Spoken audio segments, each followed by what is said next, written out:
going on, everybody? MP Diddy here. I just got back from seeing Hereditary. I'll do it like I normally do it. Spoilers in the back, details in the front.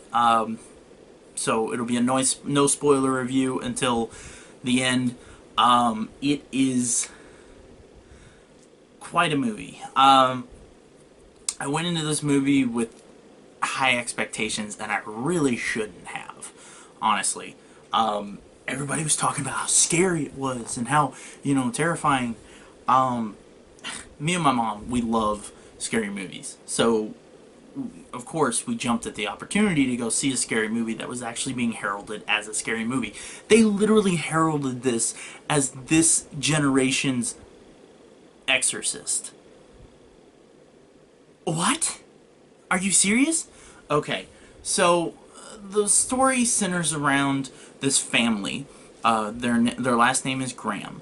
The beginning of the movie starts out, their grandmother passes away. The daughter of the grandmother has a daughter of her own who is really creepy, and a husband and a son named Peter who's in high school. This movie doesn't seem like it wants to nail down a plot. It seems like it wants to bounce left and right.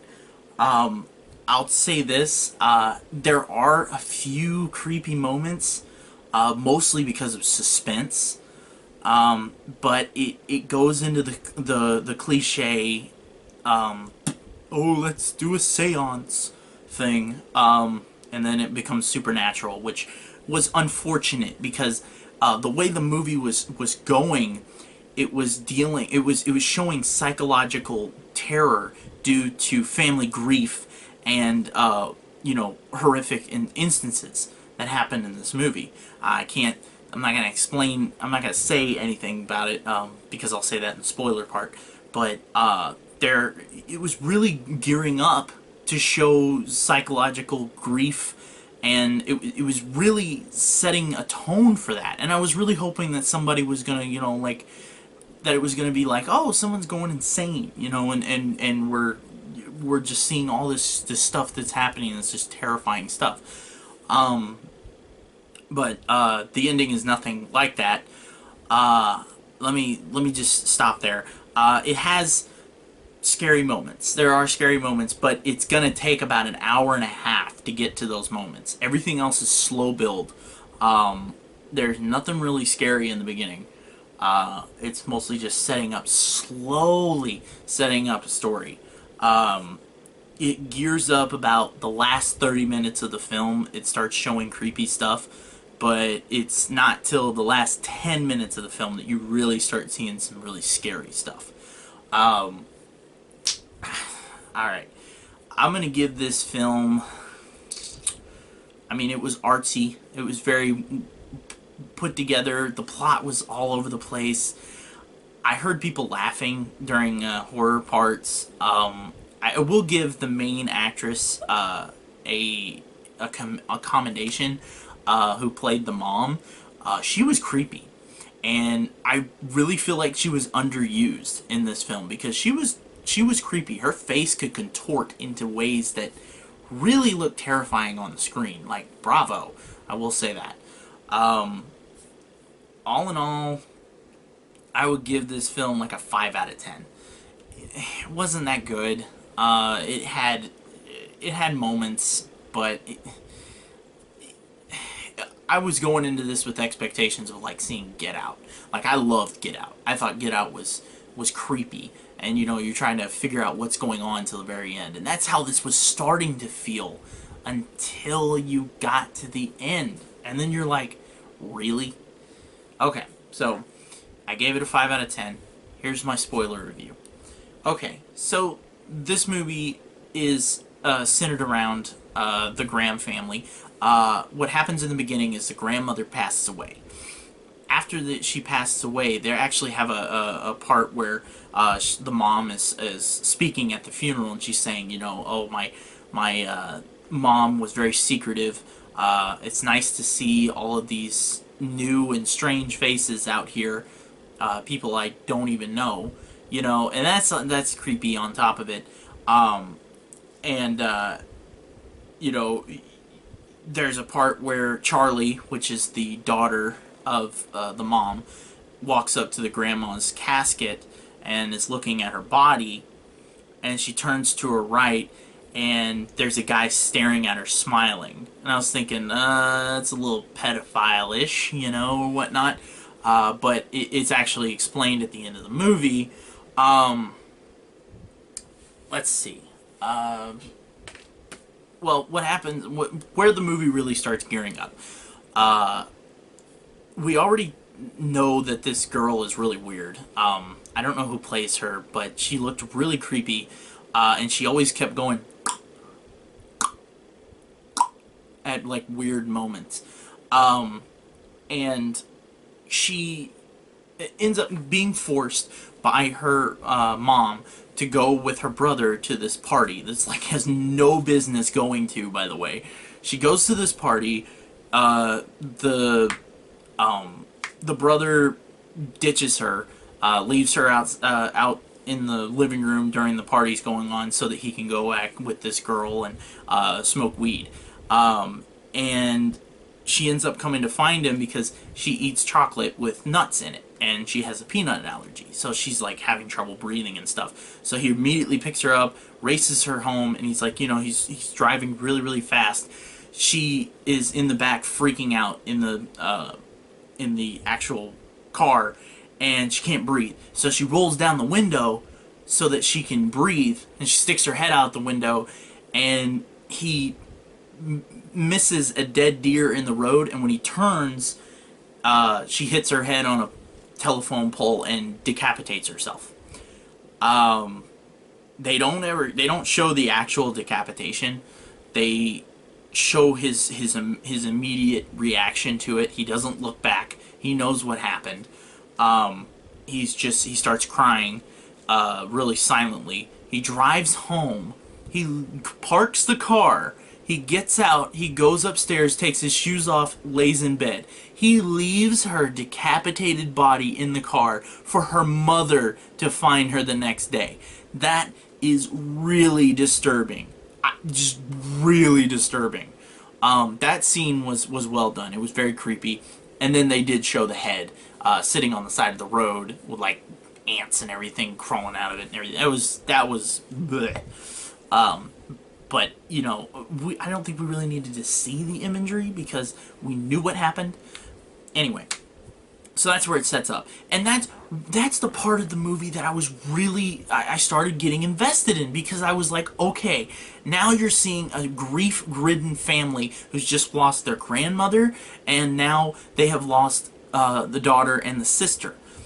So you're seeing this reaction, the psychological reaction, and stuff starts happening. You know, the mom starts sleepwalking and saying scary stuff to her son. You know, she starts saying things that she wished she could say in person. You know, and that's what was really great about it. It was starting to gear up like that. And then she meets this lady named Joan, who tells her about her grief and that her sons died by being drowned or whatnot, so they had some kind of connection there. She ends up befriending her, and she goes back to her house, and she's talking to her and stuff, and she ends up meeting her later on in the movie, and the woman acts like, oh my gosh, I just had a seance, and it was so amazing. I was sitting there, I was like, oh no, we're doing this again. We're doing another seance movie. Anyway, they go in and they do this seance where she contacts her son and grandson, where she talks to them right there, and it sets up the seance for her. And Annie, which is the mom, she sees it and she decides to do it on her own at her house to try to contact Charlie. And so, of course, you know, it works. You contact it. And then, of course, weird stuff starts happening. People start getting possessed. We start seeing apparitions. We start seeing this and that. Things start following people to school and start following people to this work. And, you know, look, I'll make it short, sweet, to the point. Okay, you don't know what's going on in this movie until the very end. If you may be able to figure it out in the beginning, but the ending is like a total left out field, like just out in left field ending. It's bizarre. What it is Payman, one of the kings of hell, was this occultist's,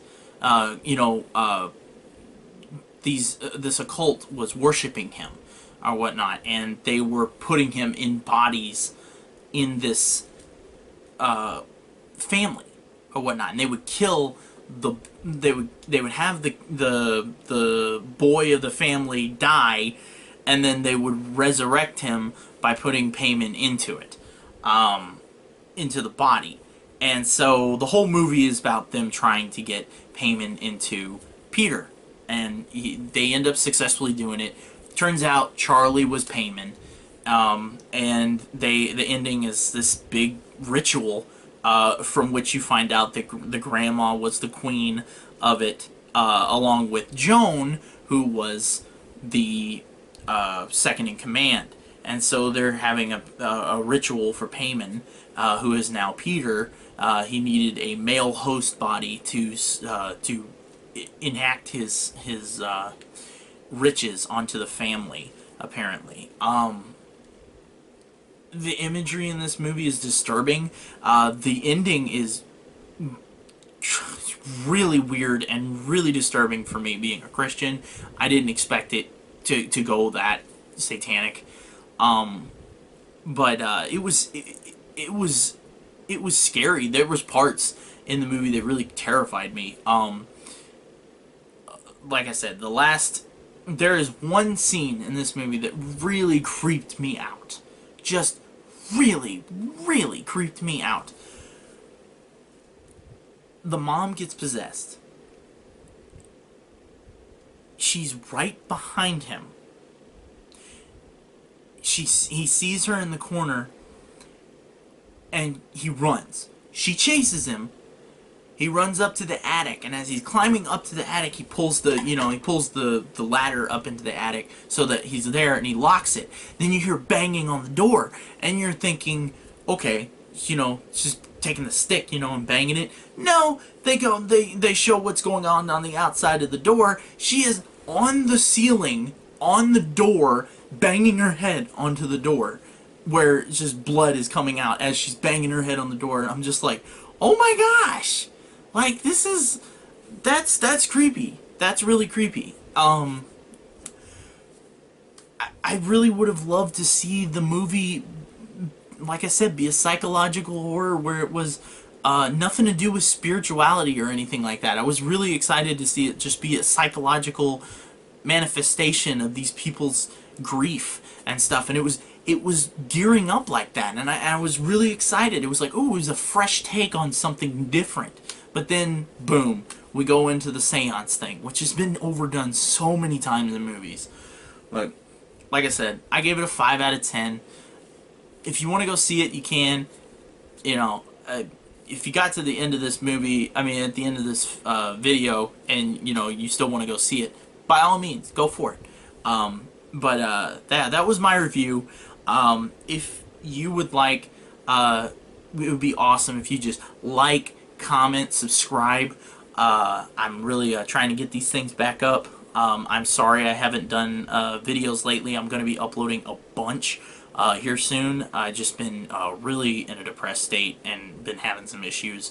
But I'm trying to get this YouTube thing still going, but it's hard when I'm working, 50, 60 hours a week. So bear with me. I'm really trying here. Anyway, thanks for watching, guys. And as always, MP Diddy, out.